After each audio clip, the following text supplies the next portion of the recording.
This is a reading of Dhamma for the Asking, a collection of Dhamma talks by Ajahn Suchart Abhijato, read by myself, Panyavaro, Martin Ferries.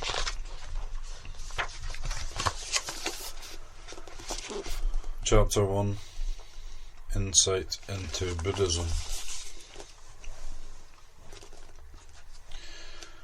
The following is an interview Ajahn Suchart gave to Pattaya cable TV channel.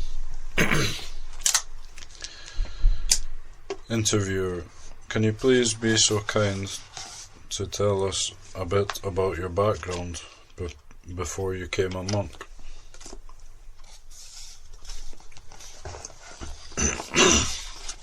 Ajahn: I was born 59 years ago in Bangkok.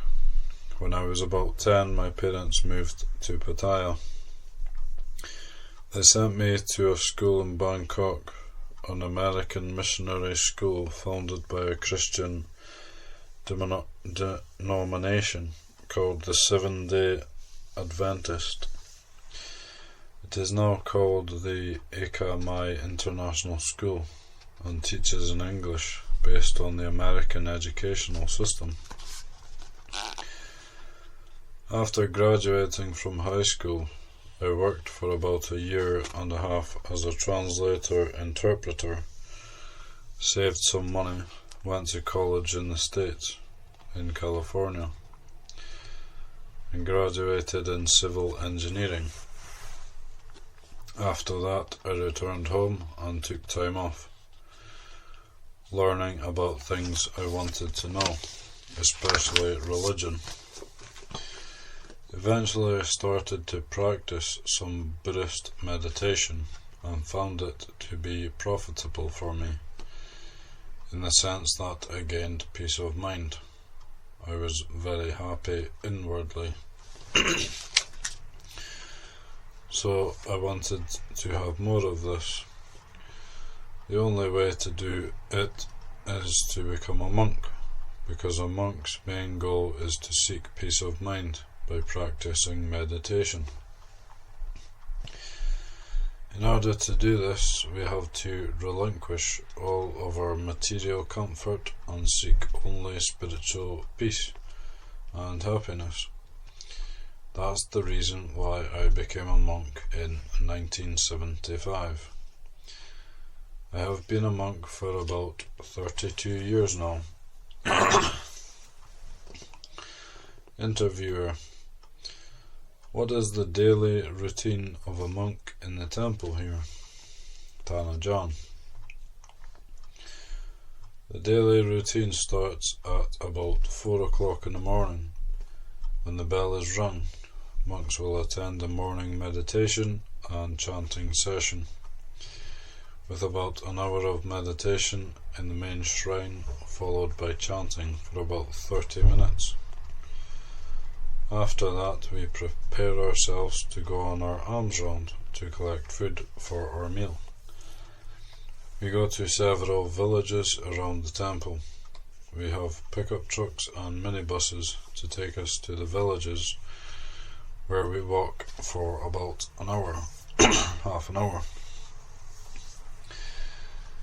Then we come back to the temple's dining hall, where we share the food we have collected, and receiving more food from people who come from other areas like Pattaya or Rayong. A special day called an Observance Day happens once a week, which in Thai we called Wan Pra. This is the weekly religious holiday when Buddhists come to the temple to do their religious duties, like giving food to the monks and taking the 5 precepts, abstaining from killing, stealing, adultery, lying, and drinking alcohol. These are the 5 main precepts that the Buddha gave lay Buddhists to observe, in order to keep them safe and sound from all kinds of trouble. Before we eat, we give a 30-minute talk just like I am talking to you now, telling the lay people about the various aspects of the Buddha's teaching.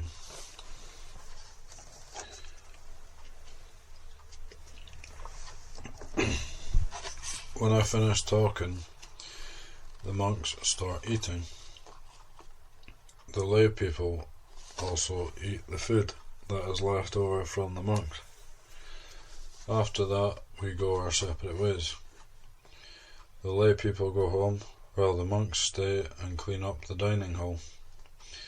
Then the monks go back to their living quarters and are free to do more meditation, study the scriptures, or just rest.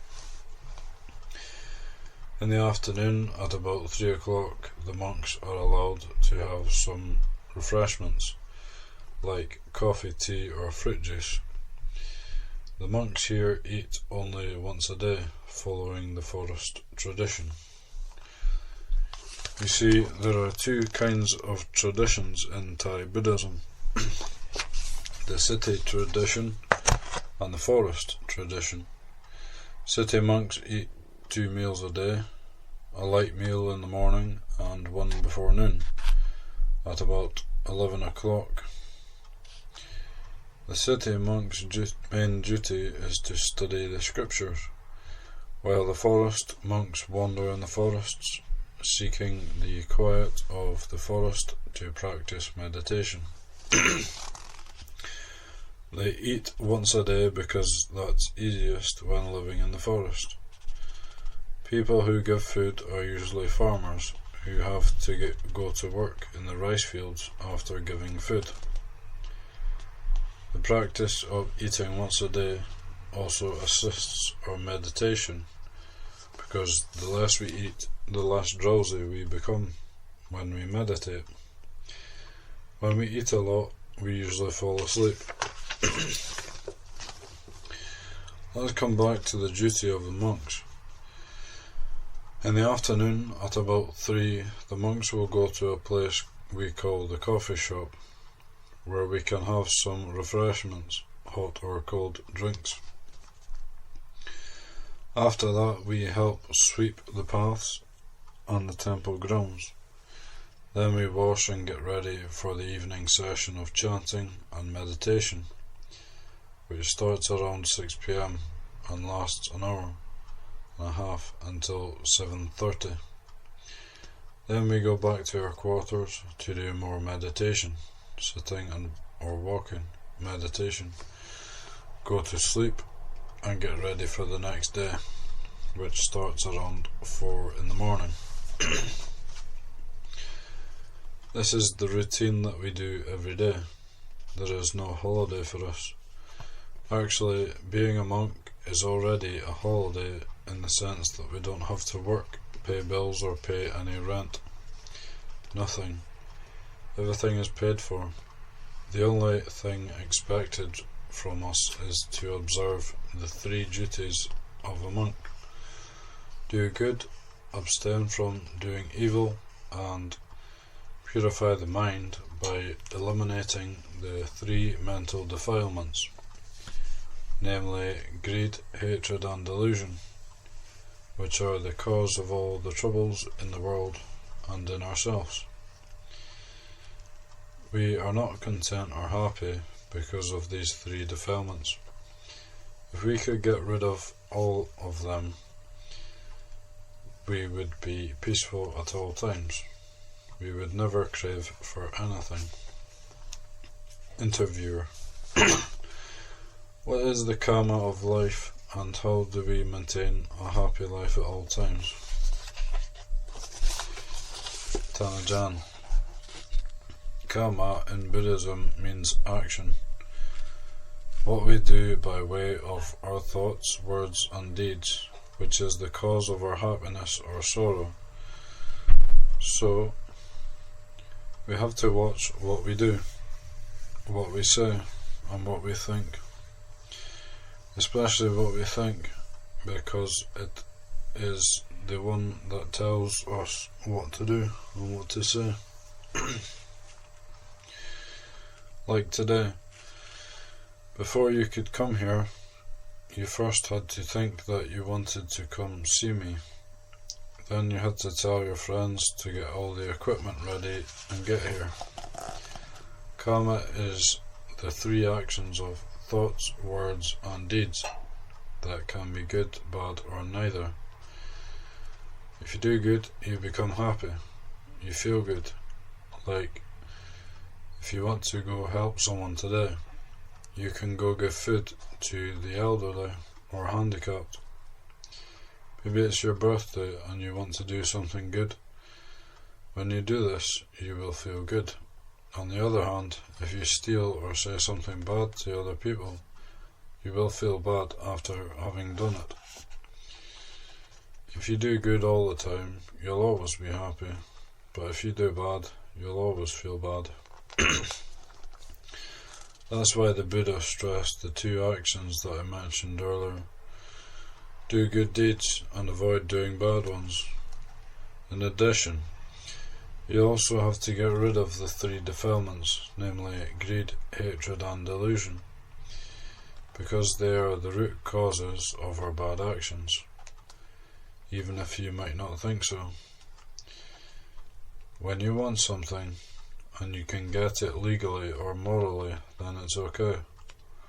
But if you can't afford it, and yet you still want it, you might have to steal it or rob a bank just so you can get the money to buy it, or do what you want to do.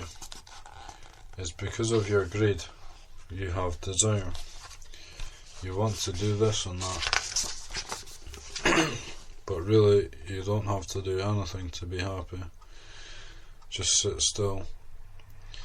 We cannot sit still because our greed keeps pushing us to go and acquire things and get into trouble.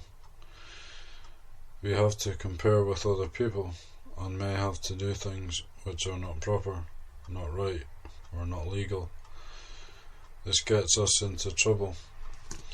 But if we can overcome our greed and desire to have this and have that, to do this or to do that, then we can just stay at home, safe and sound.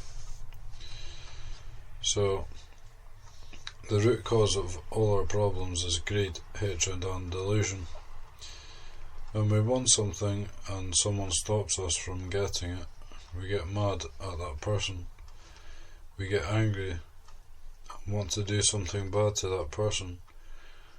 What causes us to become greedy is our delusion, not knowing what true happiness is.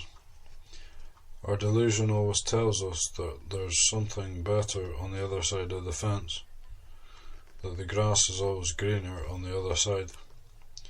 But in truth, there's nothing in this world that can really bring us true happiness. Everything is tainted with trouble, pain, anxiety and worry, because everything changes, never remaining the same. When we get what we want, at first it's good. Then in a few days' time, it turns sour or goes bad, and we have to look for something else. This applies to everything: humans, animals, and animate or inanimate things. The Buddha said they are all impermanent and become the cause of our mental stress, anxiety, and worry. If we want to have a peaceful, calm life, then we have to relinquish these things, not relying on them. This is what we call wisdom. We have to be able to tell ourselves that everything in this world isn't worth the effort. It is better to live without those things, but it's hard to do because our delusion and greed keeps pushing us, preventing us from staying put, staying at home, and not doing anything. We feel terrible, bored, lonely and miserable when we have nothing to do. But these feelings can be overcome with the practice that the Buddha prescribed for all Buddhists, namely the three actions of doing good, avoiding evil and eliminating the three defilements. Doing good means giving things to other people, helping other people, Avoiding doing evil means not hurting other people.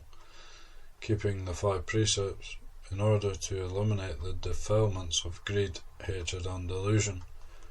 We have to meditate.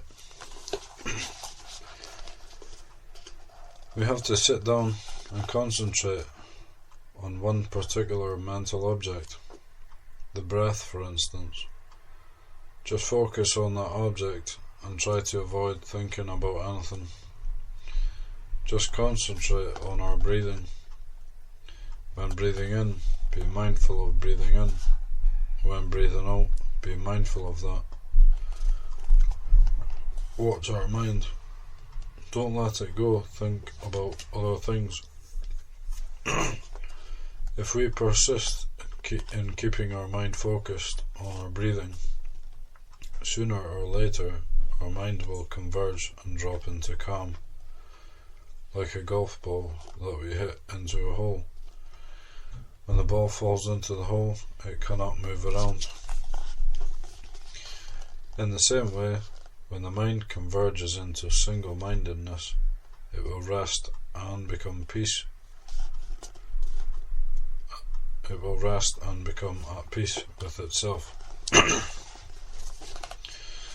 At that stage, we will experience spiritual bliss, a sense of well-being, calm and contentment.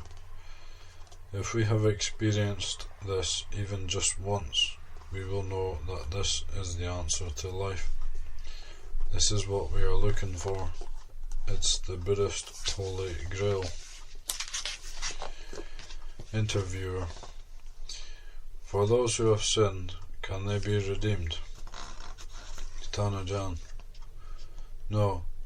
Sin or unwholesome action, once committed, will bring results that will hit us sooner or later.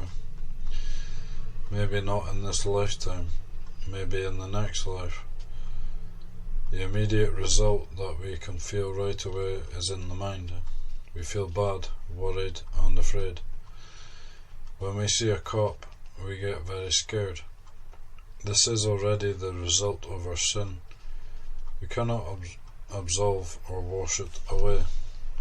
Interviewer: is there really hell or heaven after life?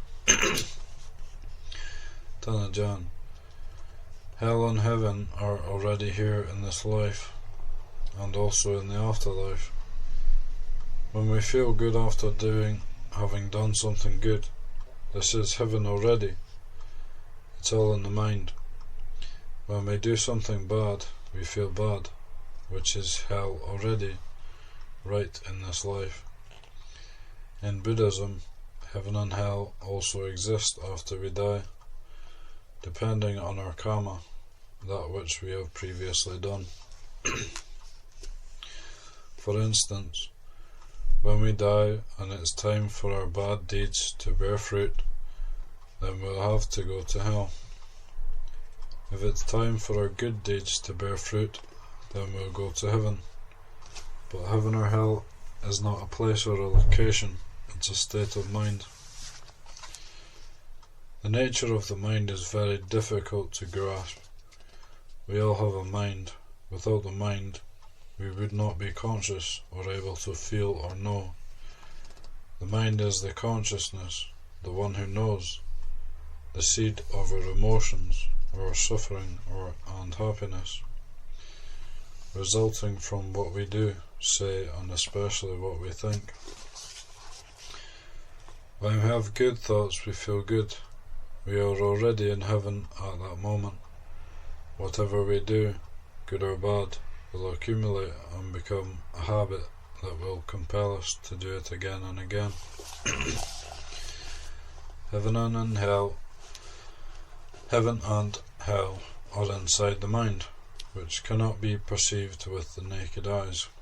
The only way to perceive the mind, to get to know the mind, is through meditation, whereby we focus our attention on one particular mental object, such as the in and out breath, until the mind converges and rests in peace and calm.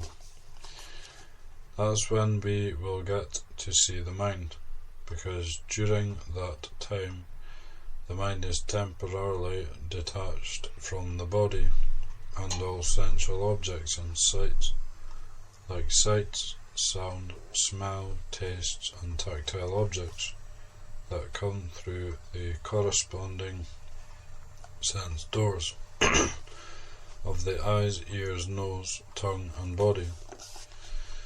There we'll see the mind in its pure form and will know that heaven and hell are in the mind itself. Because the body breaks up, the mind doesn't break up with the body. The mind will continue on with the state of mind that we have developed.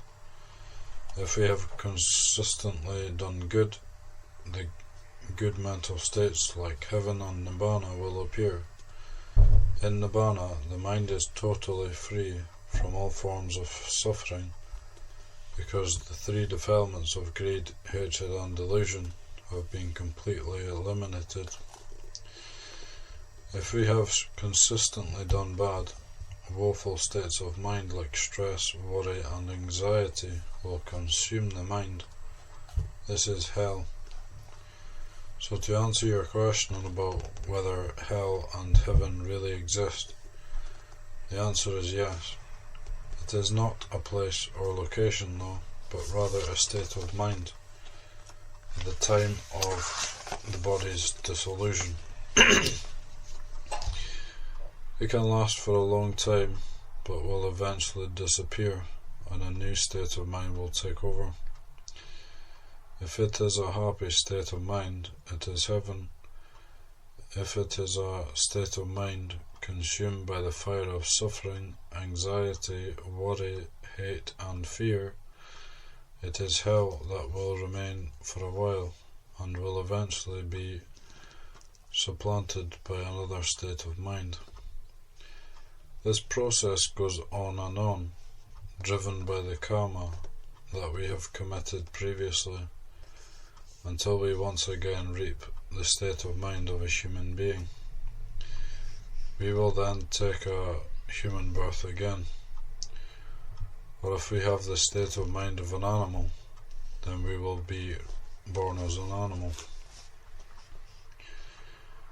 The thing that separates humans from animals is the observance of the 5 precepts. If we can keep the 5 precepts, we are creating the state of mind of a human being. But if we keep breaking the 5 precepts, we are creating the state of mind of animals. It's good and bad karma that makes us humans or animals, and that sends us to heaven or hell. Interviewer: You told us about the duty of a monk in a temple, but what do you think of the duty of a lay Buddhist is? Ajahn: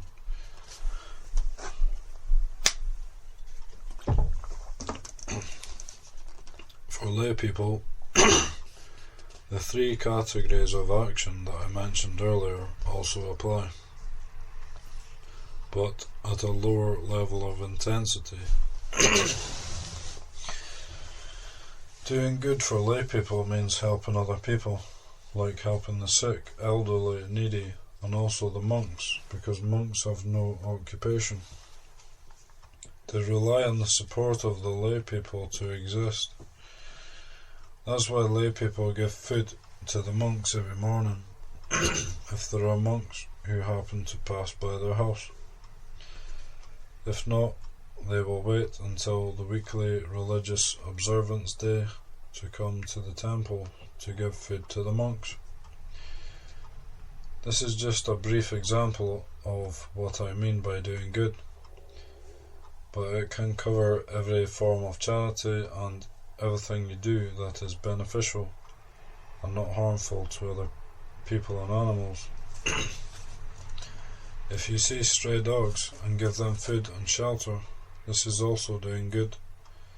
But Thai Buddhists believe that giving to monks will earn them the most merit, because monks study and practice the teaching of the Buddha and then teach the lay people who have no time to study themselves. So they have to rely on the monks to teach them the Dhamma. To avoid doing evil is to maintain the 5 precepts, which are suitable for lay people: to abstain from killing, stealing, committing adultery, lying, and consuming alcoholic drinks. The reason why we have to abstain from alcohol is because we lose our ability to control our thoughts and minds. We will think crazy things and then do crazy things that will hurt other people. But if you really wanted to drink, you should first tie yourself to a bed or something, so that when you get drunk, you'll just go to sleep and will not hurt yourself or other people. To eliminate greed, hatred and delusion effectively, we have to meditate. The simplest form of meditation for lay Buddhists is to chant Buddhist verses. By concentrating on chanting and not thinking about other things, the mind will gradually become calmer and more content, because it has no time to think and worry. This is the simplest form of meditation that will develop to a more advanced level, when we will just concentrate on one particular mental object, such as the in and out breath.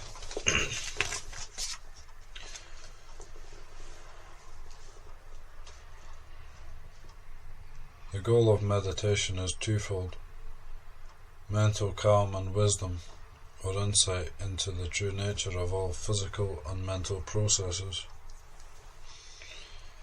Once the mind is calm, it becomes reasonable, logical and unemotional, ready to be taught the truth of life that we will all have to face.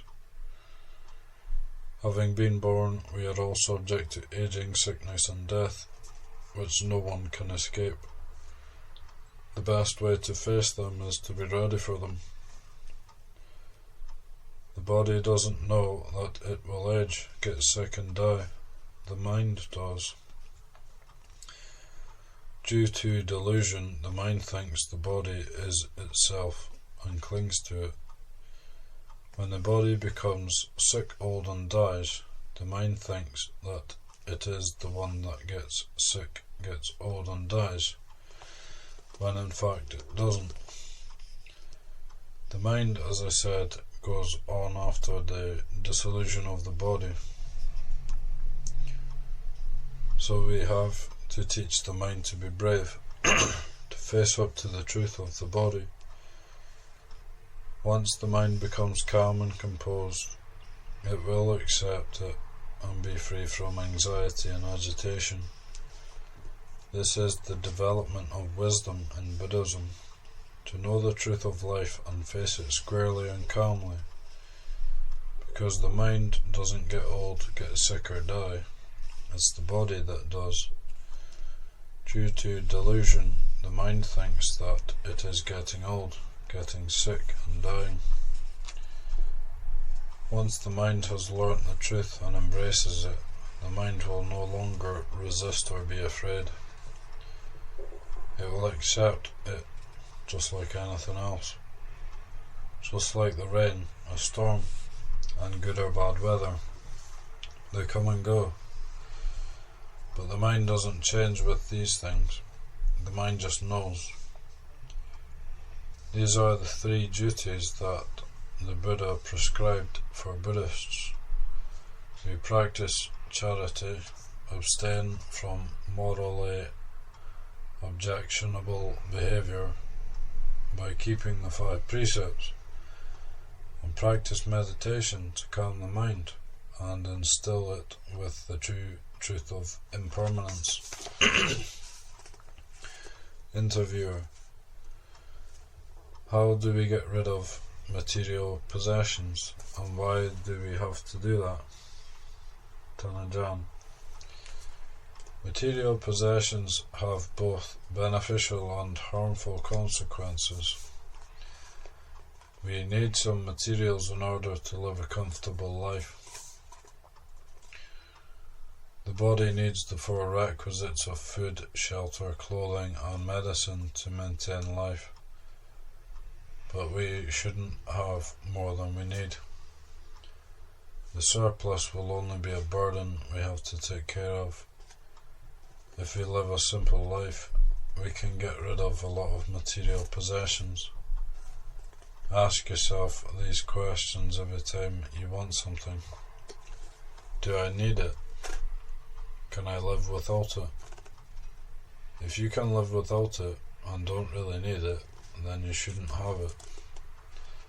Interviewer: what do you think of people's perception of Buddhism in today's age?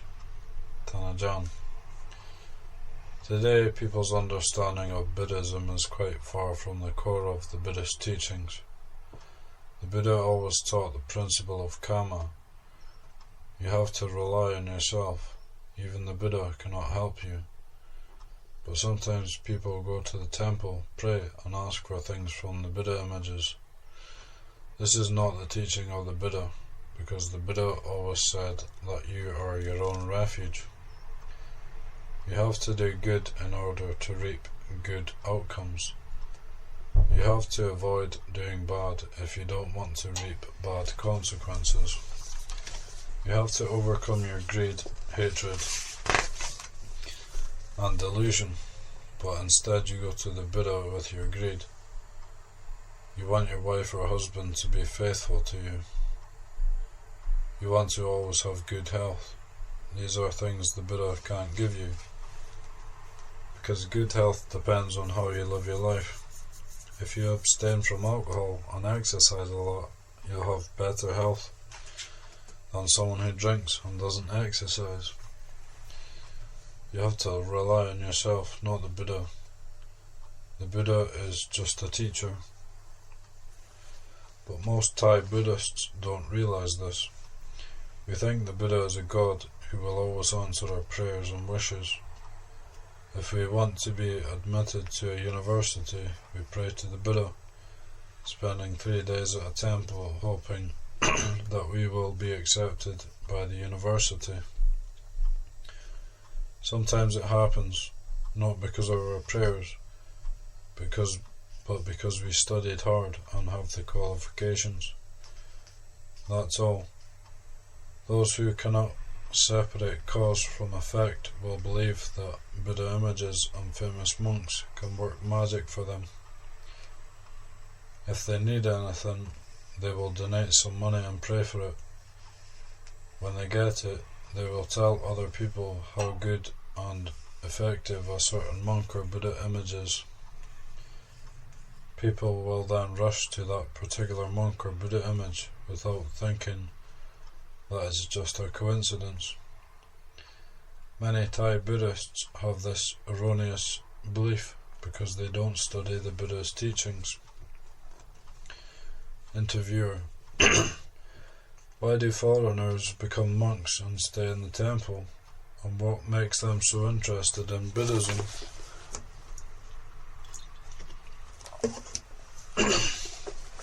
Ajahn: because they study Buddhism, they understand and appreciate the teaching, and know that if they practice they will benefit from it, just like me.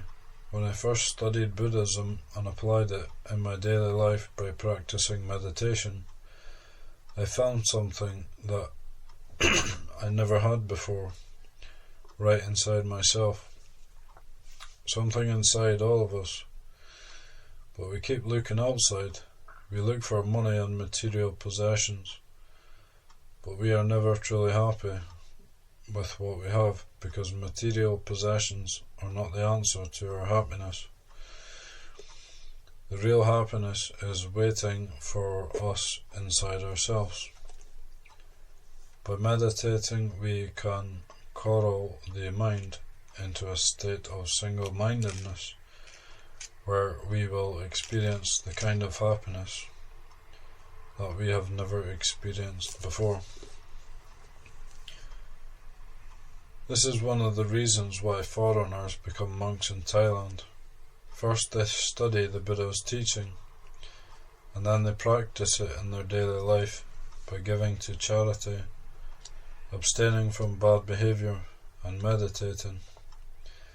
Experiencing the results makes them want to have more. The best way to do this is to become a monk, and there's no better place in the world to become a monk than in Thailand, because Thailand has a long established tradition of monkhood. I think this is the reason why most foreigners come to Thailand to become monks, plus the fact that they have found that acquiring material possessions is not the answer. They come from countries more advanced and developed in material products than Thailand, and know that those things are not the happiness they are looking for. Interviewer: how many of them are here with you today? Ajahn: right now we have only one, a young American man who is an exchange student with the Rotary Club. He came to talk to me a few months ago when he first arrived and wanted to know more about Buddhism. I told him, and he wanted to try, so he became a monk. He is staying here now and observing the daily routine that I mentioned to you. I asked him how he was, and he said he was very happy. Interviewer: lastly, what words of wisdom would you give to our foreign audience? Ajahn: my word of advice to you is to be thankful to have come across the teachings of the Buddha, because what the Buddha knew and what he told us is hard to come by transcendental truth that will make us happy all the time and free us from all forms of stress and grief. If you study his teachings and apply them in your daily life, I'm sure you'll always be happy. First of all, the Buddha said you have to do good by giving to charity, helping those who are less fortunate than you are. Secondly, don't hurt other people, no matter what you do. Thirdly, find some peace of mind by doing meditation. You can start by mentally chanting some verses, Just keep chanting and not thinking about anything, in order to rid your mind of restlessness. When you think, you agitate your mind. When you stop thinking, the agitation will disappear. You will then have peace of mind and happiness. The Buddha said that the happiness that arises from peace of mind surpasses all other happiness.